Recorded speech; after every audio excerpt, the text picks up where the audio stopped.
ଗତକାଲି ଦକ୍ଷିଣ ପୂର୍ବ ବଙ୍ଗୋପସାଗର ଓ ଏହାର ସଂଲଗ୍ନ ଦକ୍ଷିଣ ଆଣ୍ଡାମାନ ସାଗରରେ ରହିଥିବା ଲଘୁଚାପ କ୍ଷେତ୍ରଟି ଆଜି ଅତ୍ୟଧିକ ଘନୀଭୂତ ହୋଇ ସେହି ସ୍ଥାନରେ ହିଁ ଏକ ଲଘୁଚାପ କ୍ଷେତ୍ରରେ ପରିଣତ ହୋଇଥିଲା।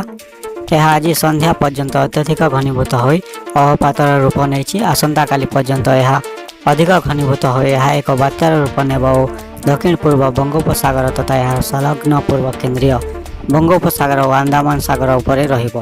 ଏହା 11 ତାରିଖ ପର୍ଯ୍ୟନ୍ତ ଉତ୍ତର ପଶ୍ଚିମ ଦିଗରେ ଗତି କରିବ ଓ ପରେ ଦିଗ ବଦଳାଇ ଉତ୍ତର ପୂର୍ବ ଦିଗରେ ଗତି କରି ଏହା ବାଂଲାଦେଶ ଓ ମିଆଁମାର ଅଞ୍ଚଳକୁ ଗତି କରିବ। ବାତ୍ୟାର ସେମିତି କୌଣସି ପ୍ରଭାବ ଓଡ଼ିଶା ଉପରେ ପଡ଼ିବ ନାହିଁ।